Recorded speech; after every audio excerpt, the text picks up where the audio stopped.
Hey everybody, welcome to We Run on Reruns. I'm Amanda and I'm here with my brother Eric. How's it going, everybody? We are here with the season 6 finale of Friends. We've got 3 episodes today. We have the one with the ring, the one with the proposal, part 1, and also part 2. So we are going to close this whole thing out today, and I'm really excited about this because this ends with a bang. Oh, these are such emotional episodes. We go on an emotional roller coaster here. This is a lot. Eric, I just cannot believe that we've made it to the end of season 6.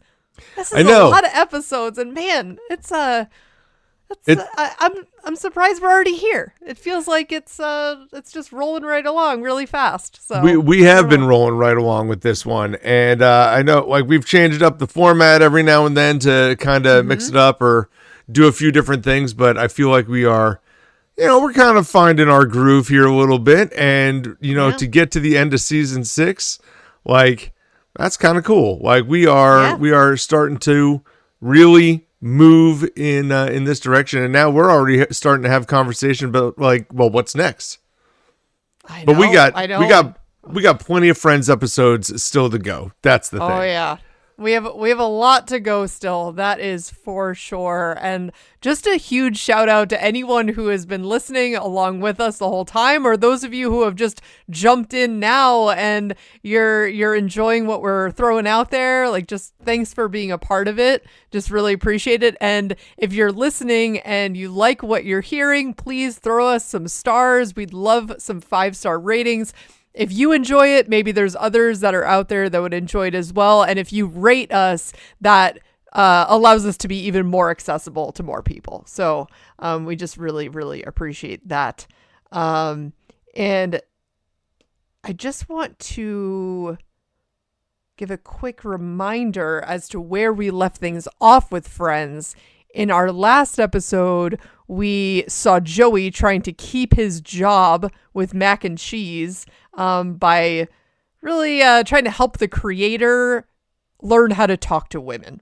He was kind of an awkward dude, and Joey was not making a great first impression. No. So that's where he was leaving things off. We also had Phoebe writing a book about Monica and Chandler, because apparently she has 14 books out there. We don't really hear ever about that ever again, I don't think, in the whole series. We also have Ross meeting Paul, Elizabeth's father. And after Rachel started dating Paul, they all ended up at the Stevens family cabin where things got weird. And we loved that moment. That was a great episode.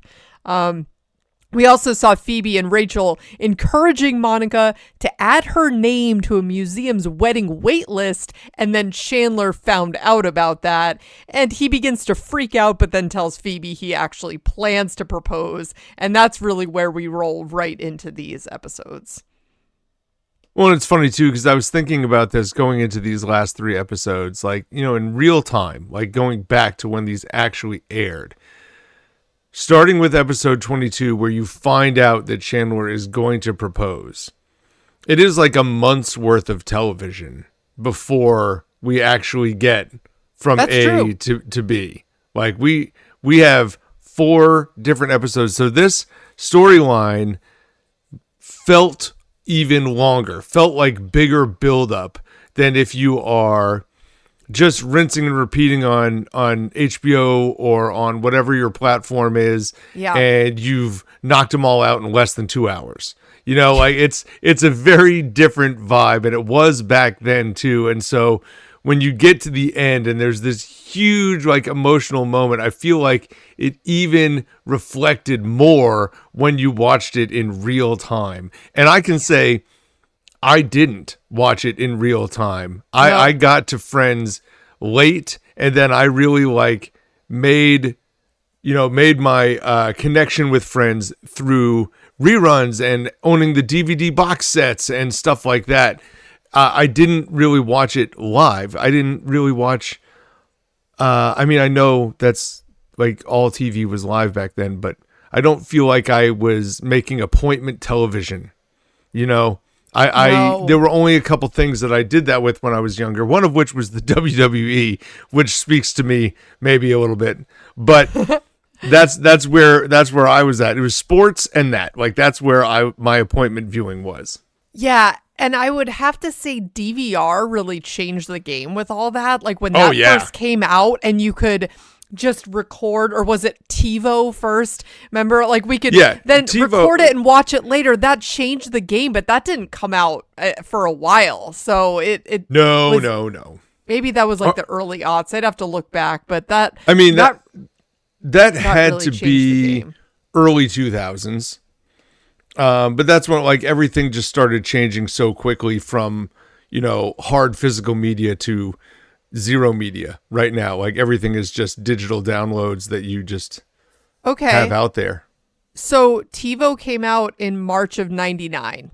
So, which is actually around where these episodes were. That's why I was trying to remember. I feel like Friends was Friends was still playing when TiVo came out, but even then, in the dawn of TiVo, I feel like you only had very limited recording space too. Like it was just very different from what we see now. So you have to remember too, like when TiVo launches versus when it becomes mainstream are different timelines. Right. And TiVo originally was something that you had to get external to your TV, and then cable companies started providing like on-demand DVRs that just came with your subscription to their service, and all of this just started spiraling from there. But this was late Friends that we could do this sort of stuff, which again, cell phones present but not crazy at this point in time. Still late 90s, early 2000s. Like cell phones are now a thing. Text messaging still isn't rampant, because I went through college, which I graduated in 2005, with my main media for texting being AOL Instant Messenger. Yeah. The most scheduled thing when thinking back to watching TV, I feel like the most routine thing that I would watch is on Friday nights where they would have like all the TGIF shows. It was TGIF, and you would have the series that would play each Friday, and that was really the routine. Other than that, I remember us watching like Friends with dinner some nights. Like we would sit in the living room, we would eat dinner, watch but I think that was also on syndication at that point. I don't think. Well, that's what I'm saying. I remember watching like 90210, but I watched 90210 at like 4 p.m. when I got home from school, which was replays and syndications of old episodes, not the live ones when they were on. Although I did start to watch the new ones at some point. Yes. But there were very few episodes like that I feel like I always made sure that I sat down and watched, and so just kind of like caught it when it was on. Eric, have you seen those reels on Instagram where it shows like the picture of the person and then the music that they were listening to at the time? And it's like this super young, like dorky picture of the human in that moment. And then it's like, and this is what I was listening to. And it was like gangster rap or like just something super like obscene, and I could so relate to that. And it just made me think of 90210. I mean, I think that I remember a friend introduced me to that show. I was in like 3rd grade. This is no joke. I was so young, and it's like, hey, what Amanda looked like at that moment, and then what I was watching. Wow, like this. Oh, well, yeah. I mean, that's the thing. It's just like the 90s music, which has now like everyone's come around on. Wow, the 90s actually was pretty great for music. Oh yeah. No matter what, so good. No matter what genre you wanted to listen to, it seemed to be like going off in the 90s. And I guess just pure grit and emotion, like the 90s. Yeah, and so there was, I mean, who was it? I was listening to this thing. It was Nelly talking about how like his era of hip hop was harder to release an album in because he was going up against I saw that Snoop Dogg, Dr. Dre, Eminem, Jay-Z, DMX, and it's like, yeah, like this is real. Like 50 Cent, like they had them all. Yes. Then if you go and break into the like grunge bands and the pop music and even the country stars and wherever else, like it was all banging. Oh, and this is why everybody, like I have kids in class now. If I put on the 2020s mix that I have, because I teach social studies, so I have it broken down by eras of time. That's awesome. Right? And so if I put on the 2020s, they're like, oh, this is awful. Can you put on the 90s? Like, that's what they asked for. And it's like, yes, I can. Yes, I can. Yes. Let's do that. Maybe it's kind of how I got really into like 70s music at that point. I feel like there's like this thing about some kids just really like to look back and understand. It's like, oh, well, this is where this music that we're into came from, like this is the origin, and it was just really cool compared so much of the popular music right now is just what's on the background of an Instagram reel. Well, also like those are the songs that are like catching popularity, and it's not necessarily like the greatest songs. It's like a great 15-second clip from a song that you really don't care the rest about. Listen, I'm just also fully coming to accept the fact that like Pedro and I were listening to it was a mix of all the current music right now. I knew none of it. I literally knew none of the top songs or the artists. I'm like, wow, I'm just going to continue to live in the past, I guess, in that way. I mean, there's nothing wrong with that. Certain songs break through, but yeah. Listen, as we sit here talking about Friends, which is this TV show celebrating its like 30th anniversary coming up here, I think we're okay. That's right. Yeah. And so, yeah, let's dive into these episodes. We have, what's the first one, Eric? So this one is season 6, episode 23. It is The One with the Ring. And for a brief synopsis here, this is where we have Chandler taking Phoebe to go shop for an engagement ring from Monica. We have Rachel being frustrated that Paul is very closed off and he's not, willing to share his emotions. So she's trying to get him to open up. And we have Joey and Ross feeling like Chandler's blowing them off all the time, so they decide they're gonna have to freeze him out. Oh gosh, yeah. they froze him out all right, but they sure did. Yeah. So let's start with Paul. That's what I was just gonna say too. I feel like the Rachel and Paul stuff, I mean, I do love the initial moment. We get one more moment really with Paul and Ross where they cross paths. They act overly over the top friendly to each other at Central Perk, and then part ways and they both give each other these great dirty looks over their shoulders. Yeah, that's funny. Yeah, that is a nice little moment. I also do like seeing this other side of Paul, like giving Paul a little bit of character development here. With the whole chicken boy, that's me. Like, oh man, like it's really funny to kind of go through, but it does like set itself out in this episode as the what's really going on here section of this show. Like and the timeline does not make any sense to me at all. They reference that she says like a therapist charges $100 an hour to sit through something like this, and I could have made $2,000. Now, by my math, that means you've been sitting and listening to Paul for 20 hours. I almost felt like that implied that it's just been all day. Like literally they were up like they all have not night. Slept. I guess they just were all night long. They never moved off this one couch. They didn't eat. They didn't do nothing. They just sat here and cried for 20 hours. I think it went all from one day. They maybe slept and then woke up and he was right back to where it was. Like he was not able to turn it off, as he said. It's like I don't think he changed clothes. Oh my gosh. Yeah, this. I just found some of these things a little like okay. And then I like the fact that like because when he does turn it off eventually, and Rachel is able to like be like, well, I'm glad you shared, and I'm glad you're done, like that whole thing.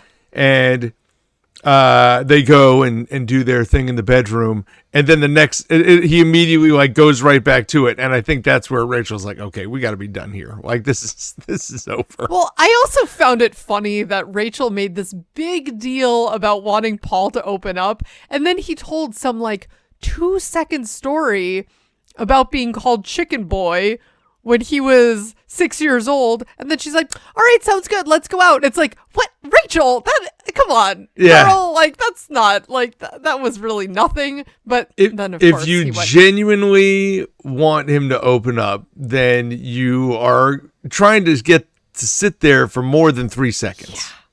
Yeah, it was. At the same time, when he does open up, I will give her a little pass, because I think she thinks he's just not going to go any deeper with that at all. Fair. But he told her the thing, and now she knows the thing. And she's like, okay, well, that's good. I'm glad we did One this. step at a time. Now we can move on. Right. And he just full on cowabunga dives off the top rope into full commit. And she wasn't ready for it. He's crying on her lap. He's just like, my favorite moment with Paul in all of this is when Chandler comes back and he's like, Chandler, did your dad ever hug you? No. Did he hug you? And then he reluctantly agrees to hug him, but he wants to like hold on for way longer. And then Chandler's like, all right, we're good now. And then he literally picks up Joey and he stands there holding him for a while. What? For a long time. And Joey's like, Paul, is it? Right? Like, Paul, he's not even 100% sure what his name is. I know. And yeah, but they're going to take him to a Knicks game, potentially, maybe. Yeah. I don't know. I don't think so now. I don't think so. Yeah, I think those plans are off. And we didn't see Elizabeth at all in this episode.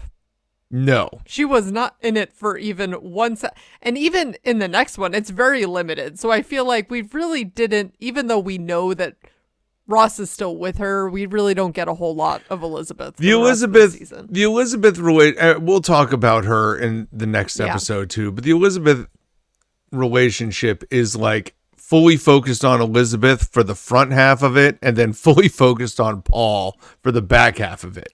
Like, that's how this relationship goes. It's really not about Elizabeth in the second half. No. So, aside from this whole session, I think we got to just blend these other two stories together. I think so, too. Because the Joey and Ross feeling all, like Chandler's blowing them off all the time, that just goes with the engagement ring of it all. So we do learn, as we mentioned towards the end of our last podcast, that Chandler only is talking to Phoebe about this because she walked in on him as he was browsing ring brochures. So that's the only reason. Bathroom. Yes, that is the only reason that she's involved in this whatsoever. But she caught him, so there you go. And I just love trying to imagine the scene that not only did she walk in on him looking at a brochure in the bathroom, but she hung out for long enough to know that it was a ring brochure. Like, what? Yeah, I mean, I don't know. I mean, maybe it had a very obvious cover on it that would have lent it to that, but it is what it is. I mean, this whole exchange could only have been done with Phoebe. And although maybe Joey could have pulled it off in the ring store as well, the jewelry store, because, oh my goodness, her just dropping the ball on paying attention. You had one job, Phoebe. You had one job. And like what are you doing? The thing that she even drops the jeweler ball, could have set it aside. That's what I'm saying. Weird. We are literally like, you've got a sale. You have a sale. Yes. This store is about 2 feet by 2 feet. Okay? This is not a big store. There are two salespeople. You can just take this one, put it aside. The friend is staying here to watch it. But instead, you leave it in the cabinet. No. And say to your friend to guard the ring, no, can you hold this aside for 30 minutes? I'll be right back. And Eric, I gotta say, I don't know about you, and I haven't been in a lot of fancy jewelry stores. Because they don't exist as much anymore. Well, that's true. But when I have gone into a jewelry store, I've never seen a Revolutionary War musket. No, this is not just a jewelry store. What is happening? They've got it's kind of like a thrift store with amazing jewelry. Like an antique. Like a pawn shop of antique stuff. She's got tiaras. She's got like gold necklaces that are like, overdone. And I like how she's standing there holding the musket, many rings, many, neck armaments. She's got a tiara on. And then she says, oh, what? You know what I'm missing? Let me see the ring one more time. Like, you're not even going to see that ring with all the glamour that you've got going on here. It is what it is. But Phoebe does drop the ball hard here. I mean, I blame the jeweler. You're not wrong. But Phoebe drops the ball. And I have to say, though, I feel like the most wild part of this whole storyline is the fact that they go to the restaurant. Well, first of all, Phoebe, girl, not only did you drop the ball in the ring, apparently you were paying attention enough that you were listening to where this guy was going to propose. I actually didn't pick up on this detail in previous watches. I'm like, Phoebe, you knew he was looking at the ring even? I don't know. Well, she knew he was looking at engagement rings. Okay. Then that I don't disagree with you. Thrown the signals up even more. She should have been guarding that thing with her life. Either way. So we move past that. So she knows where he's going to propose. Yeah. They get to the restaurant at the exact moment that they're there. Okay. And then they approach this guy. Eric, can you imagine being this man? Yeah. Where someone pulls you aside, pretends that you have a work call. Sure, and then they just want to trade the ring. I wouldn't even believe that it was real at that point. I'd be thinking, what, are you guys nuts? There's no way. There's no way that this would play out. There is not a thing that you could offer at that moment that I would have traded. I don't care how good a ring you show me. I don't believe it. First of all, if you came with a briefcase of cash, that would be the closest I could get. And I don't know that I would believe that your cash is real. No. Like who does this? Who shows up in this scenario? And then I'm also thinking to myself, if you do that, what do I got here? What am I holding on to? Like I must be holding on to something amazing. So there is a 0% chance I make any deal like this. Not one ever. Not close. This is such a far-fetched scene. I could not even handle it. It always bothers me a little bit, but especially since we're just looking at this with a fine-tooth comb here, knowing we're going to talk about it, I'm like, I can't. I cannot. With Phoebe pretending to be dying in this moment, too. It is just... Yes, she's dying of a cold, apparently. And then Chandler, you're about to marry a wonderful man. Chandler! So not only did you do the ring trade off, now you just destroyed this guy's proposal? Come on, man. And then he's like, hey, I'm marrying a dying woman. And the guy's like, yeah, okay. I'm like, no, okay. Not okay. Give me that ring back. Like in New York City, you're going to tell me that this would happen? Come on. I don't care for this scene. I mean, it's funny. Don't get me wrong. It is funny to watch. It is entertaining. I enjoy it. But as far as, is it real? Not even in the galaxy of real. I believe Ross's leather pants scene is more real than this one. 100%. Yes. I mean, it's just crazy. It's absurd. And then Chandler going to the guys to while they're icing him out, but he's telling them, hey, I'm going to propose. Ross's response, oh, so you two are really serious. Yeah.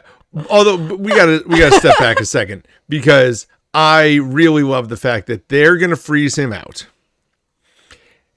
The first thing he says to them is that he's going to propose to Monica. And Joey's like, I think we got to end the freeze out. Like, you haven't even done a thing outside of trying to look around him at the television. That's Chandler it. That's doesn't all even that's know. happened. He didn't even care about that. No. And all of this was Phoebe's doing too, because she sort of convinced Ross that Chandler was mad at them in order to hide the fact that he was going to propose. This is bizarre Phoebe logic here. The only reason that they are upset at all is because Phoebe lied. Phoebe, what are you doing in this episode? My God, you're a mess. This is a bad look for Phoebe, but Phoebe was also, for the first time, being entrusted with something. She was the secret keeper. Joey has been the secret keeper a number of times. But Phoebe this time is now holding on to this moment. And I'm not going to equate it back to the other storylines of like the traveling, but Phoebe was so upset when they all got to do something that she didn't get to do.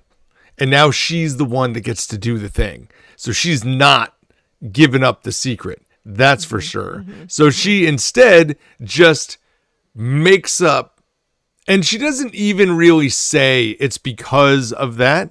She says, well, do you think that's something he would be mad about? She just like is asking questions, and Ross is filling in all the blanks for her. And she's like, well, then there you go. I guess it could be that. That sounds like something I'd be mad at. Yeah. Oh, gosh. Yeah. Wow, Phoebe.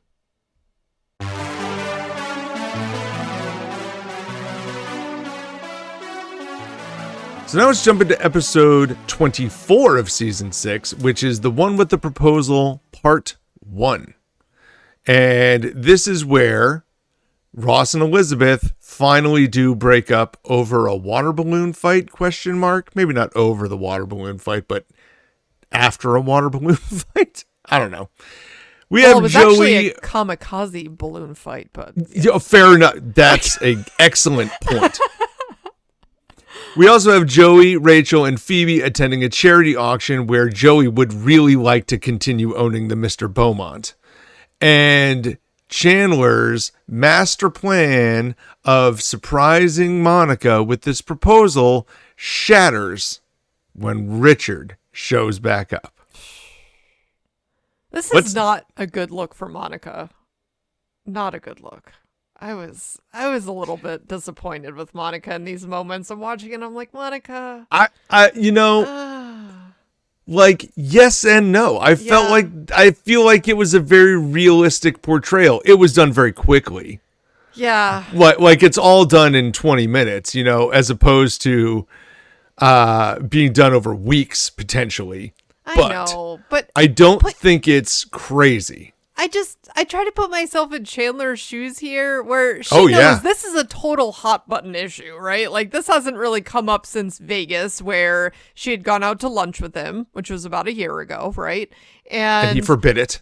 And he forbid it.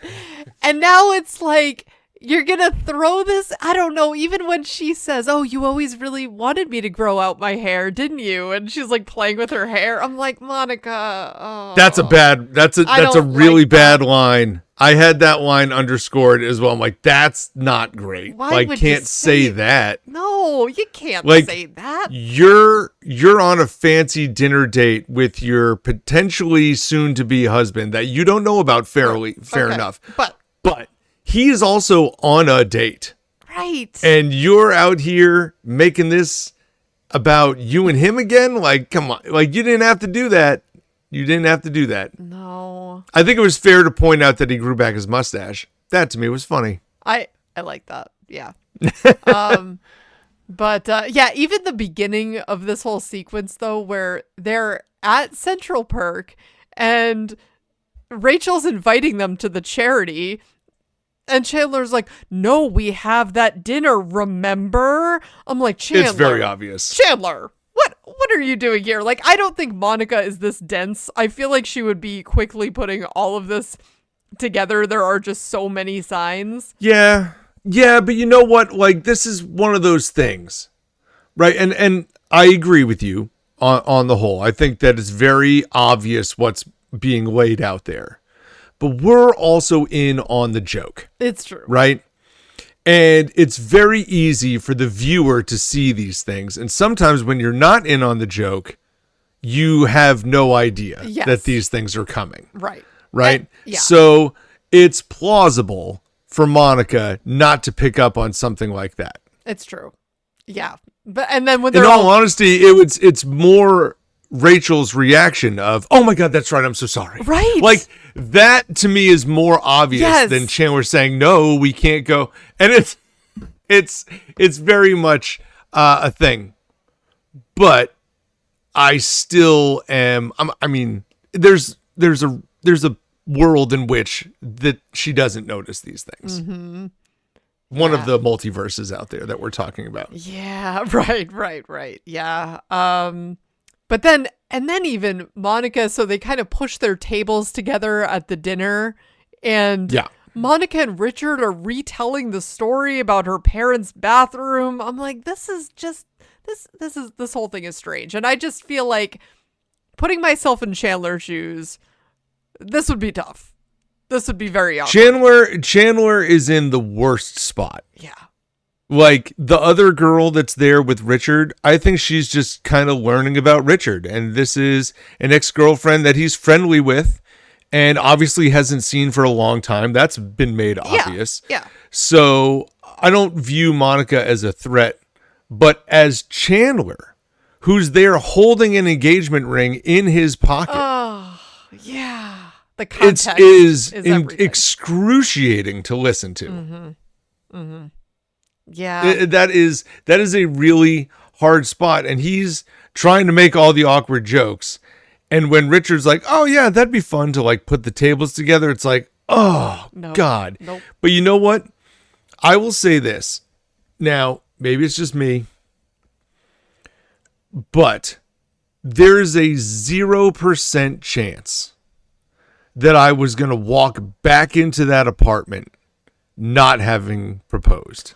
Well, that, Eric, I've thought of that too. I think there's a way for Chandler to go, like, walk through a park or go somewhere, do anything, and turn it back around, and Monica will be thrilled, and it'll be the best night that's ever happened, and there you go. Right. The idea that he walks back in, and everyone is in the know, and you haven't pulled the trigger yet.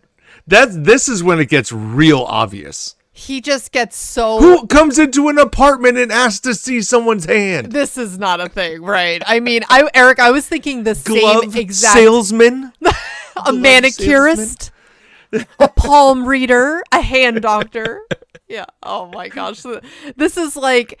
And then the idea that, like, being negative about marriage is going to be a good call. Oh, this is bad. This is bad. But I agree, Eric. He should have taken the time to turn it around, go for a romantic drive somewhere, like go for a walk through the park. Exactly what you said is what I was imagining too. You could have taken that moment and said, listen, these are all the reasons why we are meant to be, and that's your past and this is your future, and it's like, we know Chandler's got game. We've seen it. Yeah. Over the course of 6 seasons, we've seen it. They make him sound like he doesn't, but he does. And he could have turned that around, like, real quick. Yeah. And Monica wants him to turn it around. Absolutely. Yeah. So, like, this is so easy to do. But this is, like I was saying, it's like, this is his hot button issue. Like, he just gets so in his head about Richard. And for what it's worth, I mean, he witnessed their relationship. He was there for it. He saw how heartbroken Monica was during the breakup, too. So that would be tough to then say, oh, we're just going to casually bump into each other, and for him to not think of all the ways that could go horribly wrong. And instead of turning it around, he just let that fester and got, and made it a negative thing in his mind, and he couldn't get around it, and so it's, and also, Eric, we had to drag this out for another episode. So we needed to. Oh, well, don't get me wrong. Yeah. First of all, for the television purposes of it all, this is a fantastic way to do this.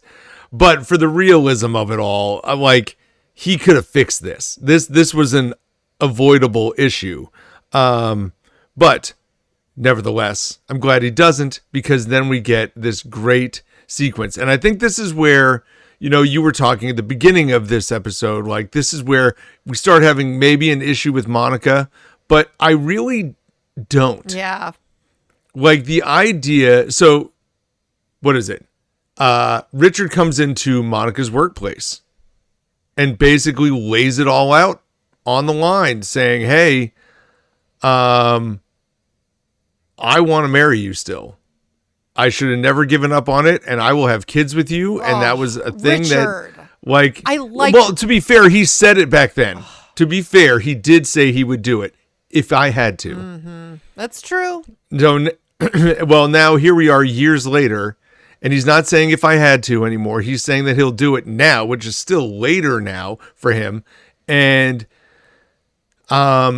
he's coming to the plate. He's shooting a shot. You know what I mean? And I don't blame Richard at all. I did not like this with Richard. I think that I loved Richard before, and now I'm thinking, Richard, you know that she's with Chandler, and now you're going to come around. I guess when you're looking at it from his perspective, he just, like you said, he's shooting his shot, but I don't like this. I feel like now you're putting Monica in this horrible position. You lost your chance. Yeah. You lost, like Chandler says in the next episode. But Chandler lets him know and it. I love that from Chandler. I was like, way to go, buddy. Like, you stand up for yourself. But yeah, here, I guess, I mean, from Richard's perspective, he just, you only live once, and he's just feeling like, let me just put it all out there and see if she's into it. And, no, he doesn't have a ring, as he also gets into, but it's Chandler going overboard, though, and before this scene we hear him saying,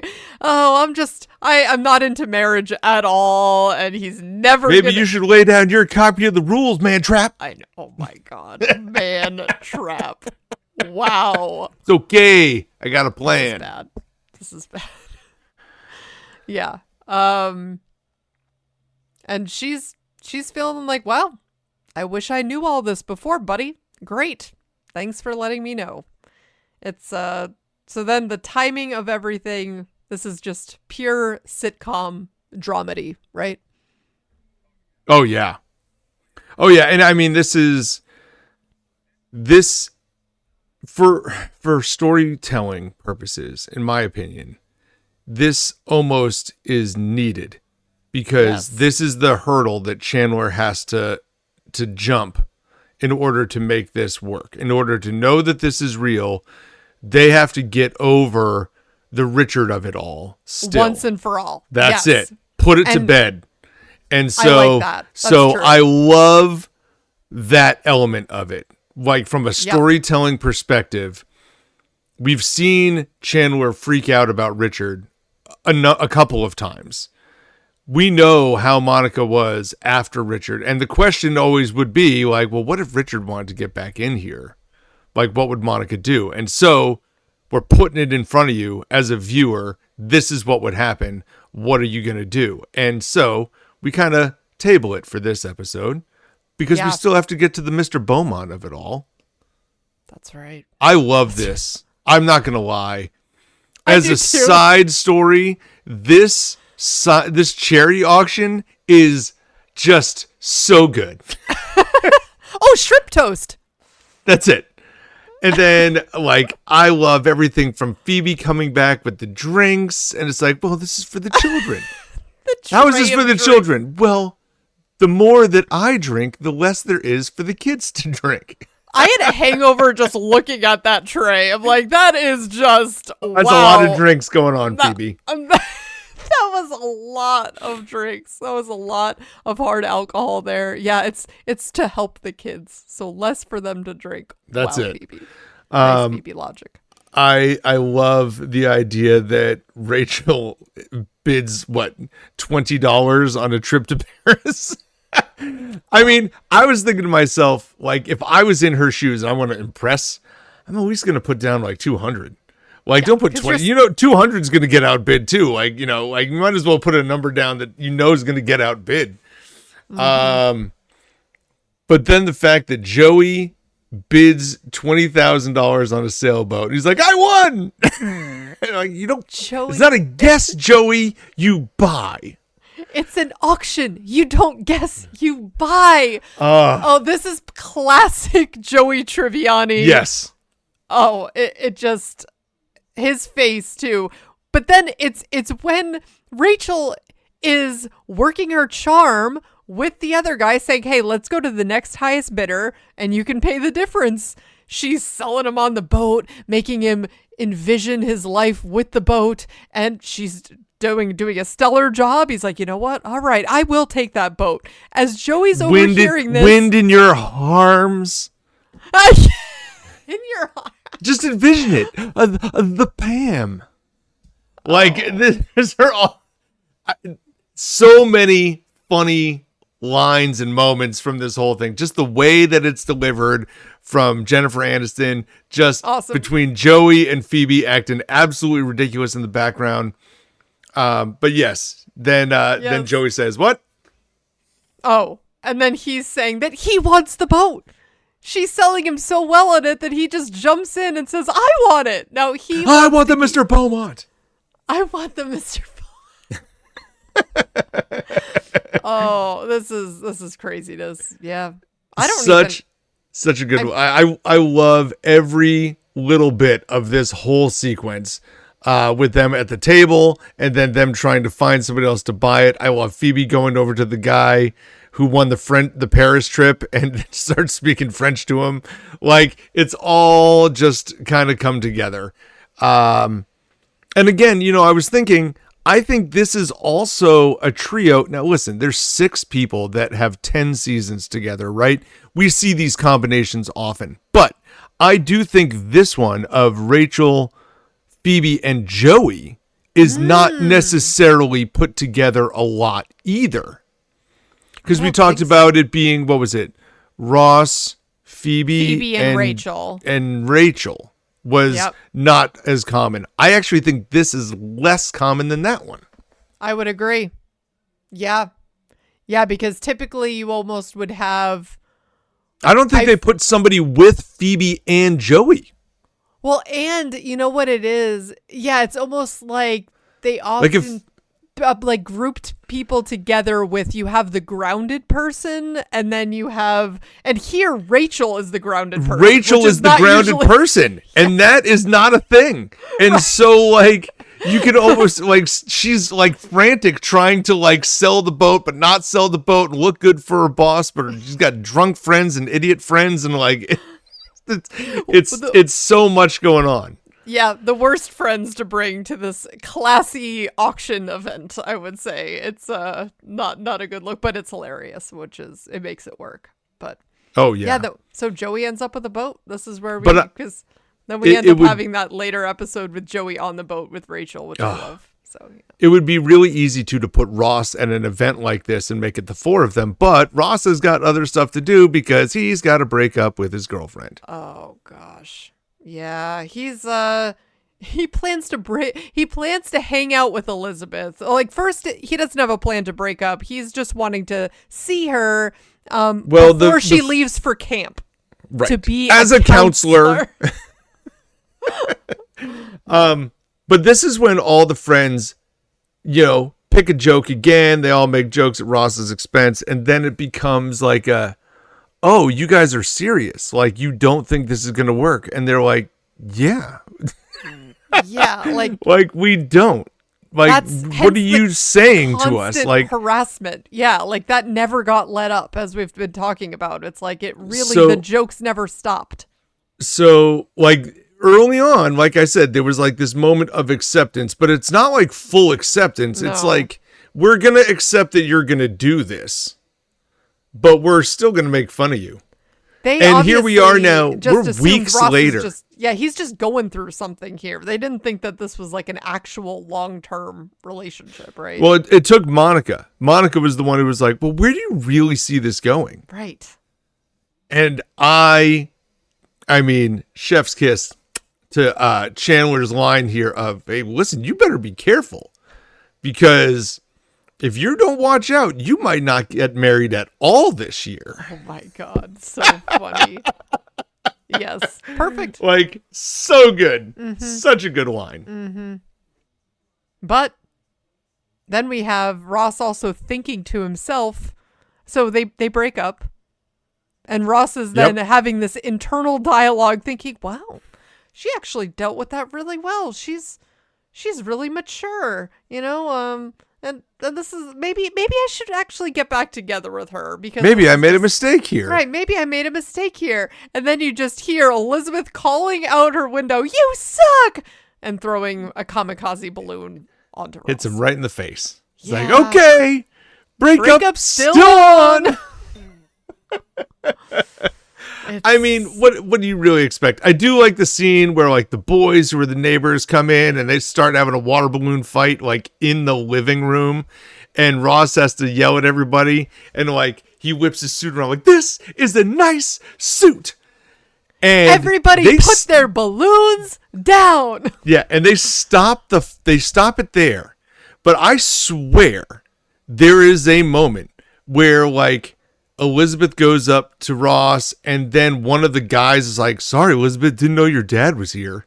Like that joke is made. Yeah. And it gets cut out. And but like, missed that. That was a good moment. Because it hammers home. Like this isn't real. Yeah. This scene just, I mean, she looks like she's about 15 here compared to Ross. This is not a good look at all. You are talking about a college professor in the world that he's been living in for the last 10 years, genuinely. Kid, married multiple times. And she's having a water balloon fight filled with alcohol in her living room on the inside of the house. What worlds are you in right now? Yeah. Yeah. It was rough. I mean, so I was picturing this as the guys were they were in the hall of, this was in a dorm, right? I imagine so. Yeah, that's what, yeah. And so they're like throwing the balloons from their dorm into their like suite area because it was a shared dorm. Yeah, this was rough. I mean, like you said, Ross, because not only is he a college professor with, like you said, he was married a few times, he has a kid, like he just has so much more life that he's lived already. But this is also just Ross, where even when he was a teenager, I feel like he was not doing this, right? He was just no. That's what I'm saying. Like, yeah, a much more Ross serious would person. not have been. No, Joey was doing this. Yes, and that's what Joey was. And this is why. This is why. What was it? Joey made some sort of joke at the coffee shop, and Rachel was like, "See, he could date her." Exactly. Yeah. Because that would work out. Like, you're the same mindset. Ross and Elizabeth are not. I mean, listen, she is studying to do something that's in the same field that he's in, but she's a long way from it, and I don't know that she's gonna make it. Yeah.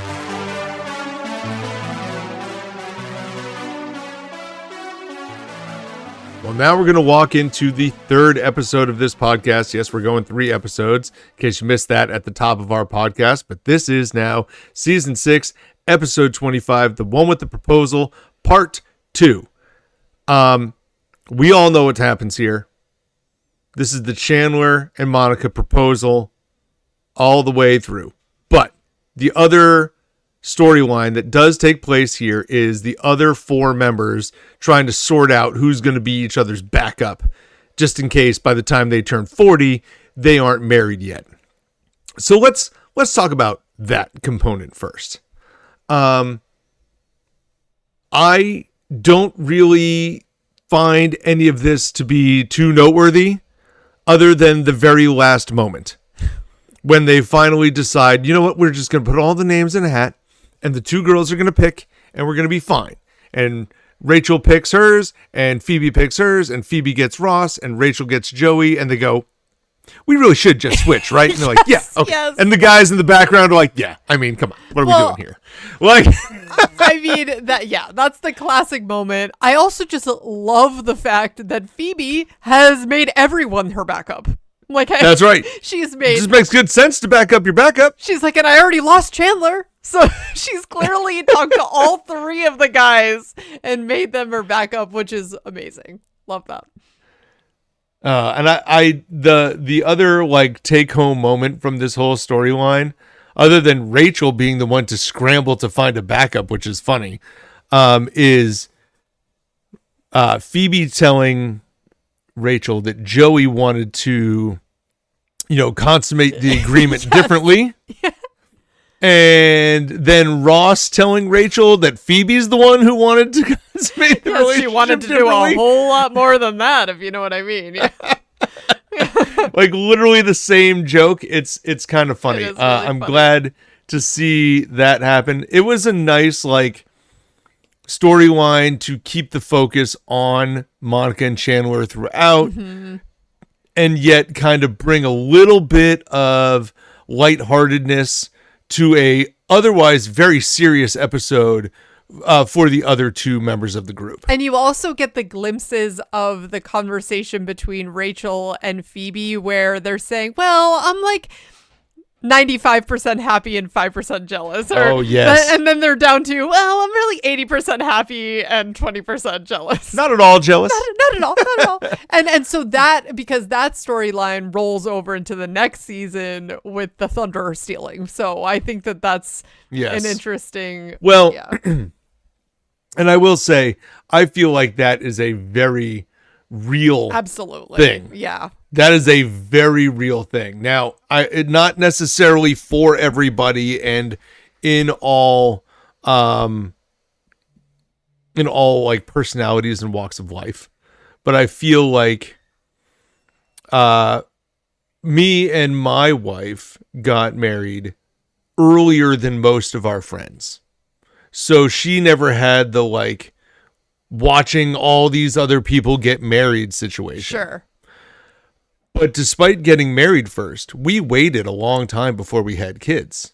So then she saw all of her friends getting pregnant and having kids and felt like she was missing out on that. That was in the game plan the whole time. But it was something that took, that was something that felt more real, I think, for her. And again, I say her because I'm very laid back and these things do not bother me, but I'm sure this could happen for guys as well for certain things. I genuinely think I'm in the boat of I do not care what anybody else is doing. I'm doing my own thing, and as long as what is going on in my world is going good, then we're all right. Yeah. So, yeah. And I don't know if that's good or bad. I think it comes with pros and cons, but that's kind of where I reside, and I'm okay with that. I've made my peace with that because I don't care. Yeah, and that is I appreciate that about you, Eric, because I think that it's so easy to look around and see our surroundings and like always be comparing and looking what other people are doing. Yeah. And I think like it's really important for us to always remind ourselves that, hey, what do I want and where am I at and what makes me happy, specifically not comparing yourself to other people, because you will always, if you live in that world, it's very easy to then always be frustrated with where you're at or think that things aren't going well when maybe they're going perfectly fine. And just because you're not doing what someone else is doing, hey, maybe that's a good thing, So it's important to always just live at your own pace, do things the way that works for you, right? And so, but you're right. This is such a realistic scenario where even though Rachel's not there in that moment where she's ready to get married, part of her is thinking, well, should I be there? Right? Yeah. Like, should I want these things right now? And I think this is really exacerbated in the like 24 to 30-year-old window. Right.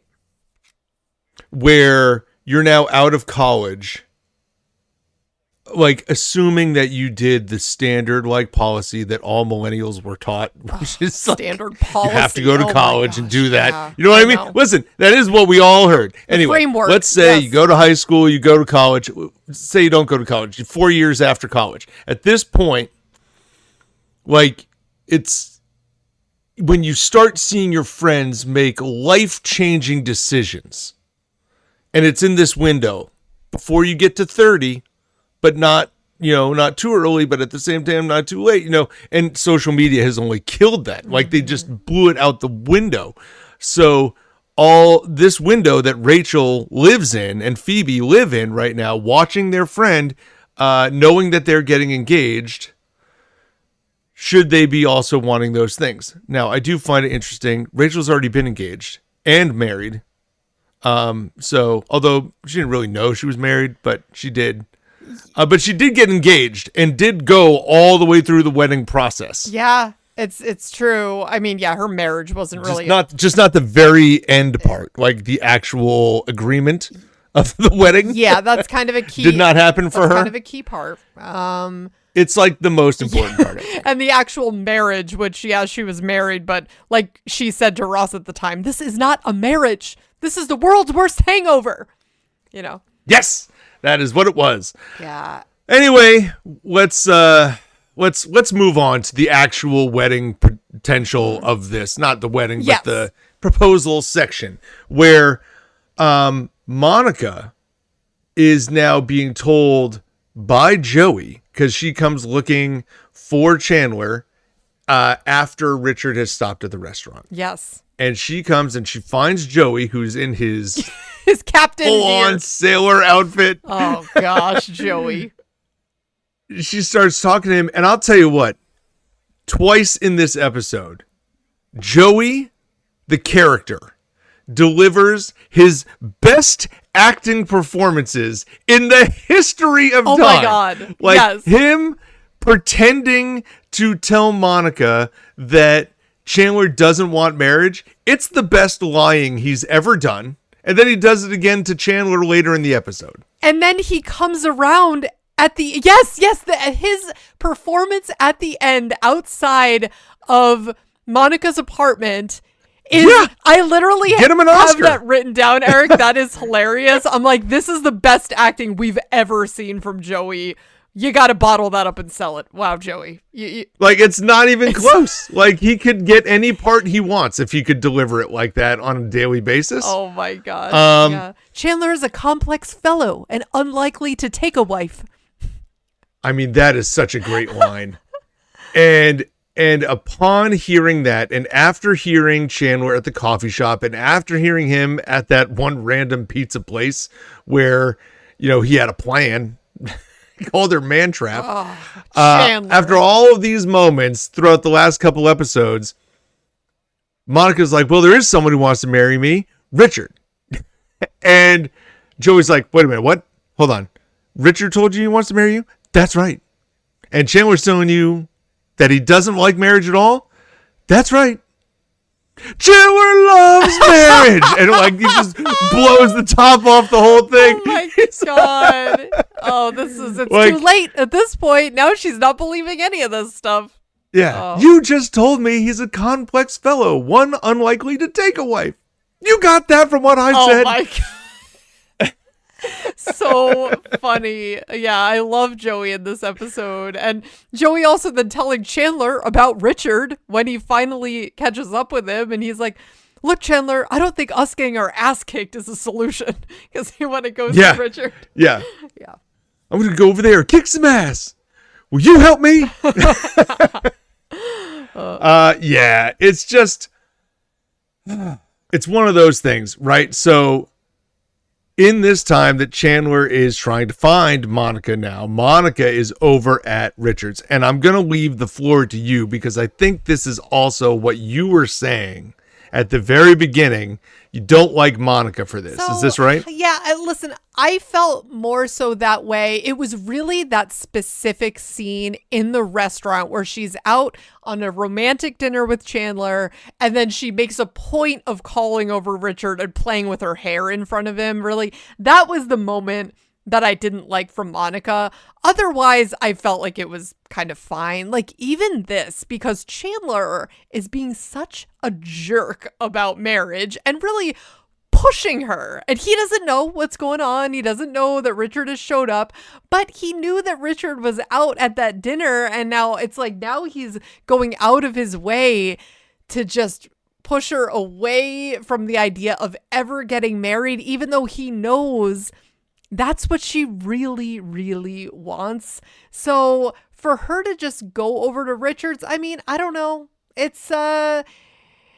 It's not great, but I also don't entirely blame Monica for just talking to him. It's not like she's hooking up with him. That would have been like absolutely absurd and terrible. But she's just having a conversation to try to gauge, like, what are you saying to me here? Because she's now hearing from Chandler. I mean, this sounds like the end of the road. To her, she's like, well, okay, I have this one guy telling me that he wants to marry me and actually have a future, and you're telling me that now it just doesn't matter to you, that we are not aligned in what we want, From her perspective, it is just a reasonable thing to do to go find Richard and just be like, what are you even saying right now? Right.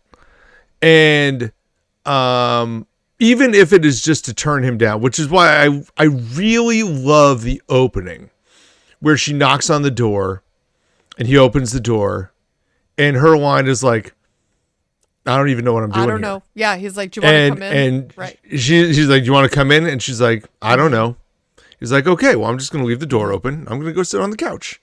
And it's like, I think that's a reasonable reaction because she knows she doesn't really want to be there. This is not the place that she's supposed to be, and she knows that.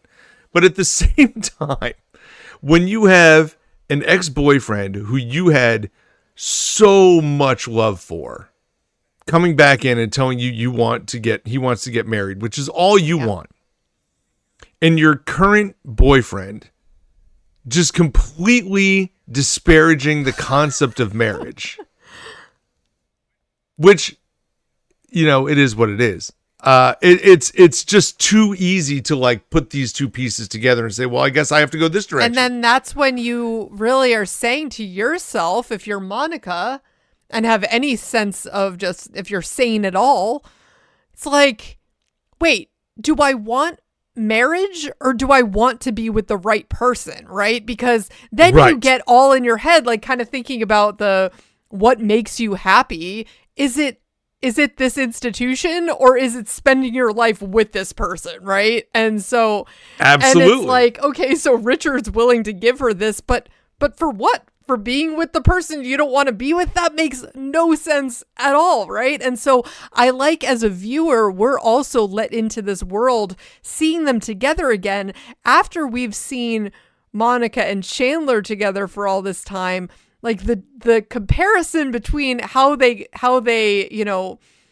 what their chemistry is and how they are together and their happiness really as a couple, you just can't compare, right? Like her with Chandler just makes so much more sense. They just have so much more love for each other, and this is where Richard was this, I feel like, stepping stone that Monica needed to get to this other place in her life that now she's just so much happier with Chandler. And I like that we got to experience that and really, like you said, Eric, close the door on that chapter.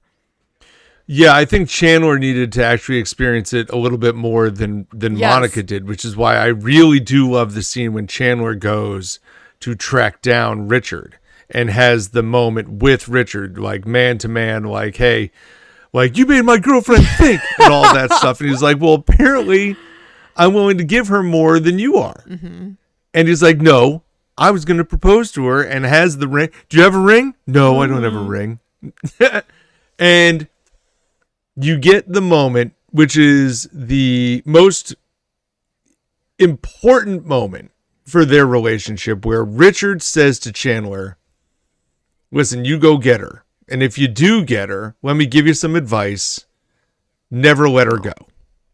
Like that sequence is all that Chandler needs to hear. Yeah. And it is all that, like, Richard at that point is letting it go. And at the same time, if it doesn't work out, he'll know. Like, Monica will come and find him if she turns it down. But if she doesn't, then he knows that she's happy, and I think that's enough for Richard too, that she's happy. And that moment with Richard also brought me back around with Richard, because at the beginning of this, like I said, I'm like, I hate you, Richard. Like, what are you doing? Because I loved you so much more before, but now I'm back around. I'm like, all right, Richard, you're doing the right thing. And what is the line in an earlier episode where she's like, wow, you're such a good guy. Yeah, I hate that. Because Richard really is a good guy. I think so. He's... And Chandler says that in this episode. Mm-hmm. He's like, you really are a good guy, Richard. He's like, I know. I hate that about me. Yeah, I think he says I hate that in the earlier episode. But yeah, it's... but it's true. And I also really like that the way that they wrote this scene did not include Monica still being at Richard's when Chandler showed up. Yes. Because that would have... Yes. The idea that Chandler was always chasing her around and doesn't find her there, but he was able to deduce that she was there, Scotch on a rocks with a twist, Monica, and all the other things. Yeah. So I mean, really good scene. But then we get Joey, brilliant acting performance number 2. Acting his ass Not off. Matt LeBlanc, but Joey's acting. Like, I mean, what a delivery from him to mislead Chandler into thinking that Monica's gone and all this, and then he opens the door and the pure candles lit everywhere, and then Monica says, you wanted it to be a surprise. Yep. And it just gets misty in my house real quick. Like, the dust just comes off all the tables. Yeah.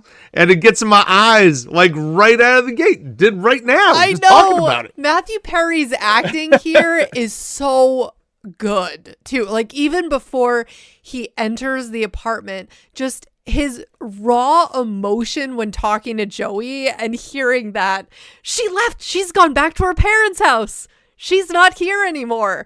And it's over. And he is just... unbelievably upset. Like, I've ruined this. This was supposed to be the best moment of my life, and I've destroyed it with my jokes, right? Like, essentially, he's destroyed it. Yeah, essentially, he overthought it too much, and he's ruined the whole thing. Now he's going to be Mr. Heckles. Yeah. Yes. But he's not.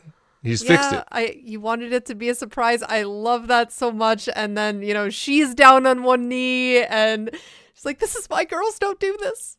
And then Chandler proposes, and it's just such a perfect moment between the two of them. I mean, how they got those candles lit so quickly, I don't know, because there were about 500 candles lit in that apartment. It was pretty wild. Well, the whole gang was there minus Ross, so that helps. Although I still don't know why Ross wasn't there, but that was the case. And like, again, this moment of them, the Monica trying to propose, Chandler actually doing the proposal, her saying yes, coming together. It's just it's potentially the greatest minute or two of Friends. Yeah, it's so emotional. I mean, you can name some other ones, but this is at least the most emotional one, potentially only beat out by I Got Off the Plane. Yeah. Yeah. Like, that's it. It's those two. Those are the options. Find me another one, and I'm listening. But those are the two as far as I'm concerned. Because other peak moments to me are all comedy-based. These ones, though, are like... I mean, Lobster? Lobster's close. The Lobster's close. But not as close, but this is better. Yeah, when Rachel finally admits that she wants to get back together with Ross. Yeah, those are the moments, though. Those are it. That don't have a comedic element, I would agree. Yes, that are just like emotionally connected. Like, those moments are the ones. And Rachel saying, "Oh, he's done this." I'm trying to think if I can come up. The only other one that I can come up with, because I was immediately just trying to rack my brain, like, is there a non-relationship moment? And that would be like Chandler talking to the girl at the very end about like the adoption papers That's a great Chandler moment. Anna Faris. That's like peak. It might be his best moment. Yes, Anna Faris. But like, there are so few of these, and I still think this is tops. Yeah. This is as good as Friends gets from an emotional level. Yeah, I agree. I do appreciate the fact that since Ross isn't there, Rachel says, "Oh, he's done this 3 times before. He knows what it's about." He knows what it's about. Even though he didn't really do it 3 times, he only did it twice. He didn't really propose to Rachel. I'm trying to remember, did they do that to make a comedic moment with Ross finding out after everyone else? I can't believe that I'm not remembering this, but how Ross finds out of... Well, but like, why is Ross not... The last we saw, the 4 of them were together. Very strange. Did they do that so that it's just funnier when he actually finds out next season, and that they still have to carry that through? Stay tuned to find out, because I can't remember. I don't remember how Ross gets into the fold, to be honest with you. I've just been so focused on the proposal and everything. So this is such a great scene. It's a great episode. All of these are great, and we're going to find out how great they are when we talk about them in our next segment.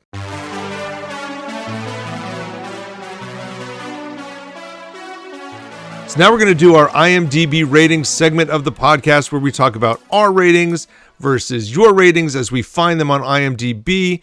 And we're going to talk about our favorite and least favorite characters over the course of these 3 episodes. So, what do you want to start with? All right. Well, I will go into who my favorite character is. And I had a very close runner-up because, as we were just talking about with Joey, the way he delivers those lines to Chandler outside of the apartment were fantastic. Yeah. How he's communicating with Monica. I just love Joey in these episodes so much. But as much as I love Joey, I just have to go with Chandler. I loved Chandler's, like, he's making that great argument to Richard about why he belongs with Monica. He had his time, and despite almost blowing it. So I definitely had moments where I was very frustrated with Chandler in these, because he is just pushing so hard back against marriage to Monica. But listen, this is just part of who Chandler is, and I love him. And I feel like throughout these 3 episodes, he was figuring out what he wanted. He did not run from it anymore. He gave Phoebe an assignment, and she failed, but this is also why, I'm just going to say it, Eric, Phoebe was my least favorite character, because I love Phoebe so much, but girl, you just kept ruining the moment here. I mean, it made for great comedy, but the whole ring thing, and then showing up at the restaurant, and her whole, like, I think I'm dying, and it was rough for Phoebe. So listen, I'm going to simplify this real quick. We have the exact same picks. Oh, seriously? Okay? Like... And I will agree. I think you and I thought very similarly about these. Yeah. Chandler, to me, it came down to Chandler or Monica. Like, there's no way I'm getting out of this without picking one of them as my favorite. 100%. Just from all the different story components we got here. I want it to be Monica, but it is in fact Chandler. Yeah. His story is more told, I feel like. Especially the scene with him and Richard puts it over the top, I think, for me. More so than Monica's scene with Richard, which is also very important. That was very good. Yeah. But I think also early on, like in the Ring episode, Monica's kind of just left in the dark, and Chandler's really the one doing all the legwork. So I think Chandler has to get that. I will also second, like, Joey. Joey kind of gets robbed here. Not only does he have a fantastic episode here, but the Mr. Beaumont is amazing. I love everything about that. Yes. I love him wearing the captain gear, and I just, it's so random that it's peak Joey as far as I'm concerned. And yet he does get a little overshadowed here. The only one I had in competition with Phoebe was Ross. And Ross, he just wasn't in it as much. Well, so in the one with the ring, he's doing the freeze out, right? And then he's got the breakup with Elizabeth. And then he's just, Rachel's backup. But it's like really 3 not Ross options. Yeah. But as I had written down right here on my paper, I had Ross and Phoebe, Monica and Chandler, like figure it out. Yeah. And I also went with Phoebe because Phoebe actively did negative things. Oh my God, Phoebe. Phoebe actively did bad things. Yes. Ross he was fine, but he just wasn't around as much. And so sometimes that's the worst person. Exactly. But this time Phoebe did some things that were not very helpful. Yes. Now, I'm going to tell you this. My ratings go in order. Me too. Like, yeah. Up. Yes. Like it starts here. It's all right. Yes. As Barney Stinson would say. What is it? Shout to the A good. high. Yeah. What is it? A hype up mix or whatever? Get psyched. Mix. Get psyched mix. Get psyched mix. Just all rise all the way. So I start here and then I keep going higher and higher every episode. I will start with the one with the ring. I gave a 9.2. Oh my God. Okay. Wow. Going right up the ladder. Okay. We're going right up. I love these episodes. Okay. Wow. I feel. What did you give the one with the ring? I'm feeling, man. Okay. So I liked the one with the ring. Man, now I'm like looking at my scores like, dang. No, it's all right. No, but I'm going with my gut because for me, okay. I like these episodes a lot. Still gave overall really good scores to, but I tend to really enjoy where there are super like hilarious moments, and these had funny moments, but they weren't like it was more the emotional story, right? Like it was more the dramedy of it all. Like, so there were funny times, but they weren't as hilarious as some others. Although you did get the Paul with the chicken boy thing in here too. That's the piece. Yeah. That's the piece that got me into the 9s. Yeah. It would have been, I almost had like an 8.9 and I was like, you know what? Paul is too good. Paul is too funny in this episode. It's got to be into the low 9s. And maybe I'm wrong. I mean, you know what? I don't care if I'm wrong. So that's what I'm saying. I'm sticking with it. So I gave the one with the ring an 8.3. Okay. But I get like you, I also was. So what do you give the one with the proposal part 1? I gave that one an 8.6. Okay. Now here's what I'll say about this one. Again, I'm going to like secondary storylines. The Mr. Beaumont, I love that. I love really every funny. part of that. Yeah. I love everything about it. And then like the other piece is Ross breaking up with Elizabeth with this is a nice suit. Like this is all good. Honestly, so I could see that. I'm going to a 9.4. Okay. With that I one. like that. I support that. I mean, and then the one with the proposal, I gave that one an 8.9. So I did stay in the 8s for mine, but oh my gosh, you stayed in the 8s the whole way. I guess, you know what, Eric, I'm not gonna lie. Okay. I really enjoy the one with the proposal, but it doesn't have as much rewatch value for me because I know what's going to happen. It gets extremely dusty toward the end, and I'm not always in the mood to watch it. So it's not one that, as much as I love it, if I'm doing a rewatch I'm not just going to pick out that episode and watch it because it's really emotional, and I prefer to rewatch the ones that are just a little bit sillier and crazier, and that's just so as much as I love I don't disagree. Don't disagree. And to me, to be honest with you, here's the hard part. These 3 episodes kind of clump together. I think I view them very similarly. It's almost like its own little mini trilogy. So you gave that an 8.9. I give it a 9.5. I didn't go to like a 10 or a high 9. No. I don't think it's in that galaxy because of exactly what you just said. It is not that episode, but that moment to me is so good. And all the little moments with Richard leading up to it are so good. And Joey is so good throughout that episode that it's, to me, it is mid-nines. Yeah. Which is probably going to be one of my highest rated episodes. I'm going back to look real quick. I got a 10 in there. I have a 9.5 here. What is this? The one with the jellyfish. Yeah. Do I want to come back off that? No, I'm fine. I'm fine here. 9.5. Anyway,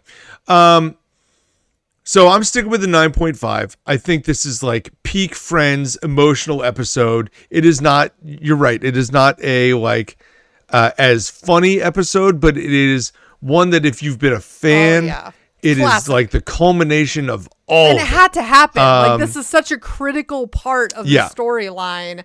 And they did a great job weaving it all together. And I feel like, drawing it out for enough time, but also not drawing it out too long. I appreciated that, where it was like they could have really made this go on for way longer, like the whole season almost, and they really just got right to it. Even though I guess you could argue that Chandler did propose already a couple times before this, because even Ross was like, for real this time? Like, is this, or maybe Joey said that, or is this time real? Yeah. So well, I will say the IMDb people have voted, and they are much closer to you than they are to me, but I'm okay with that. Oh, okay. So the one with the ring has an 8.4. Okay. You gave it an 8.3. I give it a 9.2. The one with the proposal part 1 was an 8.6, which you also had 8.6. Wow, okay. All right. And then I had a 9.4 on that. And then the finale was a 9.2, which I was equally as far away as you were. They had a 9.2. You had an 8.9. I had a 9.5. We're both 0.3 points away. It split the difference. I am clearly on the higher side here. I am very okay with that. I think these episodes are awesome. I do agree with what you're saying as far as rewatch. You kind of have to be like in the zone to want to watch these episodes. But I will say 8.4 and 8.6, you get Paul and the chicken boy, and you get the Mr. Beaumont, and I feel like those are better moments than we give it credit for. That's all I'm gonna say. With the chicken boy, oh Lord, chicken boy, and that makes you glad to be done with Paul. I loved you, Bruce Willis, on Friends, but okay, you gotta go now. Well, he's got to go now. He can't be walking around here as chicken boy. That's crazy. But he could have been, just a love machine. That Paul. Wow. He is a neat guy.